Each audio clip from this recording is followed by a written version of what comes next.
आके। और उम्र कितनी है जी? 64। 64 है। और यहाँ पे कितने अरसे से हैं? तकरीबन 7 साल हो गए। 7 साल से हैं। अच्छा, तो यानी आप तो 57 साल की उम्र में यहाँ पे आ गए? जी सर। इतना जल्दी क्यों? बस हालात ही कुछ ऐसे बन गए थे। क्या हालात हो गए थे? मैं उकाड़ा रहता था, हमारे ससुराल दीपालपुर रहते थे। बस मेरे ससुराल वाले अमीर हो गए। मेरे 3 साले पाकिस्तान से कुछ जाल साजियाँ कर करा के अमेरिका चले गए, को पीसी वीज़े पे किस तरह, तो वो अमीर हो गए, सेटल हो गए, वहाँ पे ग्रीन कार्ड हो गए। मेरे ससुर के पास मालो दौलत पैसा बहुत हो गया था। वो हम उनके घर जाते थे, वो कहता था मेरी बेटी को तलाक दे दो, हमारे घर ना आया करो। मैंने नाज़म दीपालपुर को जाके मिन्नत की कि मेरे ससुर को समझाएं, वो कहता तलाक दे दो। उन्होंने मीटिंग रख दी और उस मीटिंग से पहले ही मेरे ससुर ने अपने घर के बाहर अपनी दुकानदारों के सामने मुझे हाथ जोड़ दिए कि तेरी हमारी सुलह है, तू नाज़म के पास नहीं जाना, ठीक है, हम तुम्हें घर से मना नहीं करते, ठीक है, हमारी आपकी लड़ाई नहीं है। अब इस बात के रिवर्स में उसने मेरी बीवी को, मेरे बेटे को कहा कि पंचायत में, लोगों में ये हम तुम्हारी और हमारी बदनामी करता है। और मेरा आज तक भी यही झगड़ा रहा।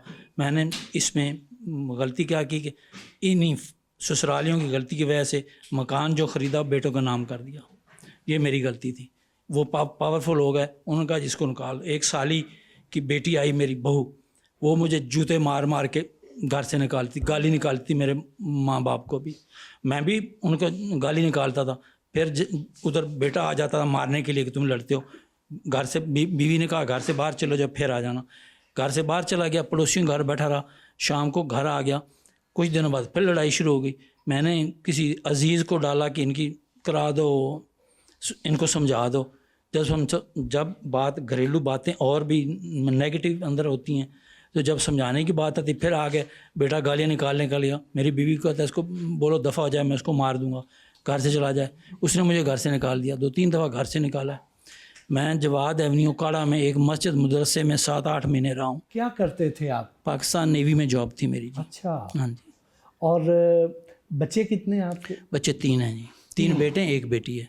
3 बेटे, 1 बेटी एक है? बेटी है, शादीशुदा है। शादीशुदा है? हाँ जी। और बेटी भी शादीशुदा है। बेटे कैसे बदबख्त हैं जो बाप पे हाथ उठाते हैं? साली की बेटी आ गई ना। बेटे क्या करते हैं आपके? बेटे 2 एयरफोर्स में हैं और एक उसने अपना क्लिनिक खोला हुआ है। डॉक्टर है? डिस्पेंसर है। डिस्पेंसर। सरकारी हॉस्पिटल में, डिस्ट्रिक्ट हॉस्पिटल में उसको जॉब लगवाई थी। हाँ। वहाँ को 4-5 साल उसने नौकरी की, फिर कोई गलती की, उन्होंने डिसमिस कर दिया वहाँ से। क्या बच्चों से आपको ऐसी उम्मीद थी कि बच्चे भी जी ऐसे बिल्कुल उम्मीद नहीं थी सर, बिल्कुल उम्मीद नहीं थी। और उन्होंने बाकायदा आप पे हाथ उठाया? हाथ उठाया जी। क्या किया उन्होंने उस दिन? बहू ने जूते मारे। और बेटी शादीशुदा है, किस औलाद की शादी में मुझे उन्होंने शामिल नहीं किया, मतवातर बाहर था। बेटी मुझसे मिलती है, चीचा वतनी के आगे गांव है, वहाँ गांव में शादी हुई है, उसके 2 बच्चे हैं, छोटे छोटे बच्चे हैं, उनसे मिल भी आता हूँ जाके कभी कभी। यहाँ पे दिल लगा हुआ है? अल्हम्दुलिल्लाह सर, दवाइयाँ मिल जाती, मेडिकल फ्री है, खाना शाना फ्री, अच्छा खाना मिल जाता है, कोई प्रॉब्लम नहीं।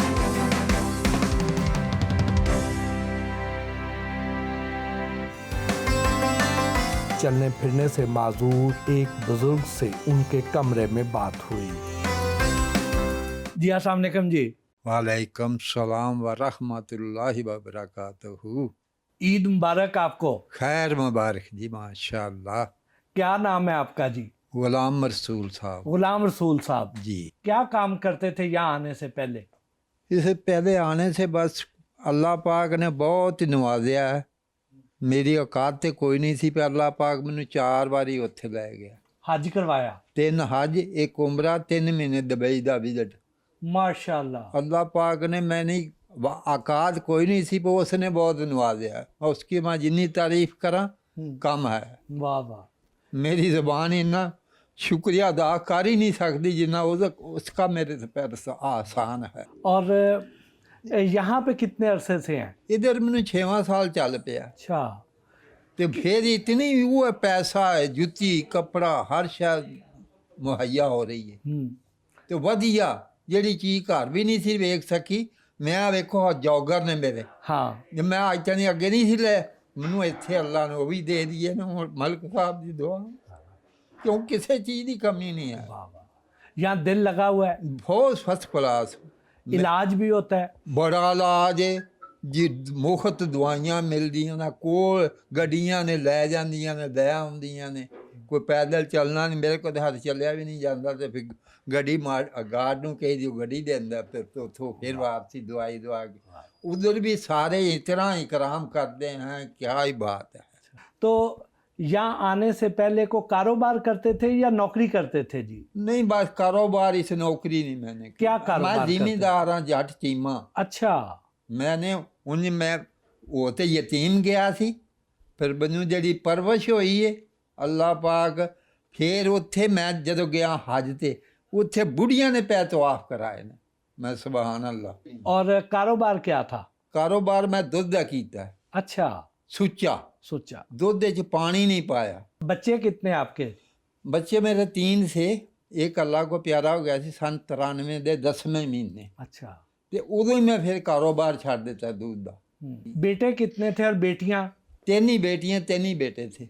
और बाकी बेटे क्या करते हैं? बाकी इत्थे कोई अपने कोई एक अपना ड्राइवर है, उसने 2 वैगनां रखियां ने, वो करता है। एक दूसरा वो कढ़ाई दा बुढ़ियां दे जेह्ड़े कपड़े करदे ने, वो सीखे है। अच्छा। वो भी 18 से 12 ही हसी। और फिर यहाँ क्यों आ गए? यहाँ बस फिर बच्चे जेह्ड़े सी ना, कुछ जेह्ड़े ये 2 सन जेह्ड़े अल्लाह को चला गया ना, वो बहुत अच्छा था। ये बच्चे नाफरमान हो गए। ओहो। तो फिर घर क्यों छोड़ा? घर बस इससे तो मैंने छोड़ा पे। मैं अकेला रहता सी मकान च। मैं नमाज पढ़ के आ जाता था, तो नमाज जो जोर दी फिर पढ़ के जाना होंदा सी, तो होंदा सी फिर रात में अकेला होता था। तो वो ना किसी अल्लाह नू प्यारा हो गया, तो किसी नू पता ही ना लगे। घर अपना था आपका? मेरा घर अपना सी, 2 सी इत्थे मेरे मकान। हाँ। वान टाउन, हसन टाउन। तो वो बस बेच दिया? बेचे बस फिर इन्हां दी बदमर्जी भी थे। तो बेटे अब आपसे मिलते हैं? एक आता है, वो भी तो बराए नाम ही। दूसरा नहीं आता? दूसरा तो कई वो उधर को लैन देन तो बड़ा ही उन्हें तकलीफ हो गई सी। और बेटियां? 3 बेटियां वो सुखी ने अपनी घरी। वो आपको मिलने आती हैं यहाँ? हाँ, जेड़ी जिन्हों मकान भी दिता सी, आती भी है कभी कभी। General manager administration major retired Syed Naveedul Hasan से भी गुफ्तगू हुई। कितने अरसे से आप यहाँ पे हैं? जी, मुझे यहाँ पे तकरीबन 8.5 साल का अरसा हो गया है। जब से मैं यहाँ पे जो है तैनात हुआ था, तो तकरीबन 8.5-9 साल का अरसा मुझे यहाँ पे हो गया। आप तो जन्नत कमा रहे हैं। जी, अल्लाह का शुक्र है कि अल्लाह ताला ने मुझे इस काम के लिए जो है वो चुना है। और जिस तरीके से मैं यहाँ पे मतलब अल्लाह की जो है वो मदद से ही सारे काम जो है यहाँ पे कर रहा हूँ।